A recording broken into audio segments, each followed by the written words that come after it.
আজকে থেকে ধরেন লক্ষ কোটি বছর আগে, কত কোটি বছর আমরা জানি না, আল্লাহ রাব্বুল আলামিন একা ছিলেন। একা তিনি সর্বপ্রথম সৃষ্টি করলেন আরশে আযীম। কি সৃষ্টি করলেন?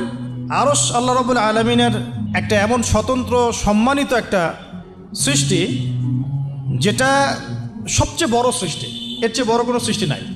এমনকি কিয়ামতের মাঠে এই আরশের ছায়া আল্লাহ রাব্বুল আলামিন 7 শ্রেণীর মানুষকে ছায়া দিবেন। সুবহানাল্লাহ। ওই 7 শ্রেণী সম্পর্কে আমরা অন্য হাদিসে পড়ে নিব, অনেকে হয়তো জানেন। তো আরশ সৃষ্টি করার পরে আরশটা ছিল পানির উপরে। কোথায় ছিল? পানির উপরে। সূরা হুদের মধ্যে আছে। আমি শুধু রেফারেন্সগুলো আপনাদেরকে সূরাগুলো বলে দিব, বাসায় গিয়ে আপনারা পড়বেন। প্রত্যেকটা আয়াত কিন্তু এখানে ধরে ধরে বলার সময় নাই আর কি আমার কাছে। তো আরশটা ছিল পানির উপরে। এরপরে আল্লাহ রাব্বুল আলামিন আসমান এবং জমিন সৃষ্টি করেছেন 6 দিনে। পুরো মহাবিশ্ব আল্লাহ রাব্বুল আলামিন সৃষ্টি করেছেন কত দিনে? 6 দিনে। ফি সিত্তাতি আইয়াম, 6 দিনে। তো এখন সৃষ্টি করার পরে আল্লাহ রাব্বুল আলামিন কলম সৃষ্টি করেছেন। কি সৃষ্টি করেছেন? কলম। ইলমের সাথে যে কলমের সম্পর্ক, এটা একটু পরে আরো ক্লিয়ার হবে আপনাদের কাছে। আল্লাহ পাক কলম সৃষ্টি করে বলেছেন, উকতুব, কলম তুমি লিখো। কলম তো আমাদের সংজ্ঞা মতো জড় পদার্থ, তাই না? হ্যাঁ। তো আল্লাহ পাক বলছেন কলমকে তুমি লিখো। তবে কলম কথা বলছে, মাযা আকতুব, আমি কি লিখবো? আল্লাহ পাক বলছেন লিখো, কিয়ামত পর্যন্ত যা যা হবে সব লিখে ফেলো। এরপর আল্লাহ রাব্বুল আলামিন লাউহে মাহফুজের মধ্যে একদম from the very beginning till the last day of judgment প্রত্যেকটা কথা লাউহে মাহফুজে লেখা আছে। এমনকি আপনার কার সাথে বিয়ে হবে সেটাও, কয়টা বাচ্চা কাচ্চা হবে সেটাও। তাই এত অস্থির হওয়ার দরকার নাই, রিজিকে যা আছে আসবে ইনশাল্লাহ। লেখা যদি হয়ে থাকে আসবে না? আসবে ইনশাল্লাহ, সবর। তো এই জন্য মুমিনদেরকে বলা হয়েছে তোমরা কখনো হতাশ হবে না, কারণ তাকদির লেখা হয়ে গেছে, হতাশ হওয়ার কোনো কারণ নাই। একটা প্রবণতা আমরা সমাজে দেখছি আত্মহত্যার। ইয়াং জেনারেশনকে আমরা নসিহত করব যে ভুলেও নিজের জীবনকে বিসর্জন দিতে যাবেন না। আল্লাহ রাব্বুল আলামিন আপনাদেরকে সৃষ্টি করেছেন তার ইবাদত করার জন্য এবং তার জমিনে তার দিনটাকে প্রতিষ্ঠা করার জন্য। হেলায় খেলায় আপনার জীবনটা নষ্ট করবেন না, ঠিক আছে ভাই? আল্লাহ পাক বোঝার তৌফিক দান করেন। তো কলম সৃষ্টি করার পরে কিয়ামত পর্যন্ত সব লেখা হয়ে গেছে।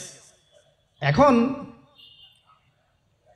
আমাদের এই পৃথিবীতে তো মানুষ ছিল না, ছিল? এদিকে মনোযোগ দেন। এই পৃথিবীতে কি আগে মানুষ ছিল? এই পৃথিবীতে আগে কি ছিল তাহলে বলেন? হ্যাঁ, মাশাআল্লাহ। এই পৃথিবীতে আগে কি ছিল? এখন ওরা নাই? সবার সাথেই কিন্তু একটা করে আছে। কমপক্ষে কয়টা করে? সবার সাথে কমপক্ষে একটা করে। আর কোন কোন জায়গা আছে যেখানে জিনের বড় বড় আখড়া আছে। পৃথিবীতে যে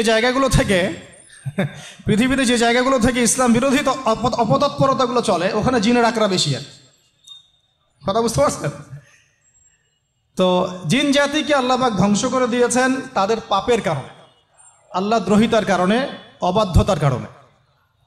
এখন আল্লাহ রাব্বুল আলামিন ইরাদা করলেন পৃথিবীতে আমাদেরকে সৃষ্টি করবেন, মানে মানুষকে সৃষ্টি করবেন। আল্লাহ পাক তার সমস্ত ফেরেশতাদেরকে একত্রিত করলেন। ঘটনাটা কিন্তু খুব ইন্টারেস্টিং। আমি জানি এখানে ওলামায়ে কেরামও আছেন, তবে আমি সবার জন্য প্রযোজ্য হয় এমন কথা বলারই চেষ্টা করছি, কারণ অনেকে হয়তো এগুলো নাও জানতে পারে। তো আল্লাহ পাকের ভাষায় আমি যদি বলি, আল্লাহ রাব্বুল আলামিন বলছেন বা'দা আউযু বিল্লাহি মিনাশ শাইতানির রাজীম ওয়াইয ক্বালা রাব্বুকা লিল মালায়েকা ইন্নী জাঈলুন ফিল আরদি খলিফা। হে নবী মুহাম্মদ সাল্লাল্লাহু আলাইহি ওয়াসাল্লাম, তুমি স্মরণ করো সেই সময়ের কথা যখন আল্লাহ তোমার রব সমস্ত ফেরেশতাদেরকে ডেকে বলেছিলেন যে ইন্নী জাঈলুন ফিল আরদি খলিফা, আমি জমিনে মানে পৃথিবীতে আমার খলিফা পাঠাতে চাই। কি পাঠাতে চাই? আরো জোরে বলেন। আল্লাহ পাক বলেননি পৃথিবীতে মানুষ পাঠাতে চাই, পৃথিবীতে নতুন কোনো মাখলুক পাঠাতে চাই। আমাদেরকে আল্লাহ পাক সম্মানের শব্দে সম্মানিত করেছেন, বিশেষায়িত করেছেন। আমাদেরকে বলেছেন আমরা আল্লাহর খলিফা, আমরা আল্লাহর খলিফা। এখন আমরা আল্লাহর খলিফা, কিন্তু পৃথিবীতে মানুষ খিলাফা শব্দ সহ্য করতে পারে। হ্যাঁ, কি অদ্ভুত না? এটা কোরআনের কি শেষের দিকে আছে না প্রথম দিকে আছে? সূরা বাকারার একদম শুরুর দিকে 3, 4, 5টা পৃষ্ঠা উল্টালে দেখবেন এই একটা আছে। তো কোরআন তাহলে শুরু থেকে কখনো খুলেও দেখেনি সে ব্যক্তি। প্রমাণ হলো এটা, সে খুলেও দেখে নাই, অথবা দেখলেও সে এড়িয়ে গেছে। আল্লাহ পাক আমাদেরকে বললেন যে পৃথিবীতে আমি আমার খলিফা পাঠাতে চাই। তাহলে আদম আলাইহিস সালামকে আল্লাহ পাক মোহাব্বতের শব্দে, সম্মানের শব্দে বিশেষায়িত করলেন কি বলে? সুবহানাল্লাহ, সুবহানাল্লাহ। আর খলিফা কাকে বলে এটা আমি আপনাদেরকে বুঝাচ্ছি একটা দোয়া থেকে। এই যে গাড়িতে করে আমরা বাসা থেকে আসলাম বা যখন কোনো সফরও যাই, আমরা একটা দোয়া পড়ি, সুবহানাল্লাযী সাখখারা লানা হাযা ওয়া মা কুন্না লাহু মুকরিনিন ওয়া ইন্না ইলা রাব্বিনা লামুনকালিবুন। এতটুকু তো পড়ি নাকি? বা এগুলো পড়তে হবে? বইমেলায় এসেছি শুধু লেকচার শোনার জন্য না, ছবি তোলার জন্য না। আজকে জীবনটা পরিবর্তন করার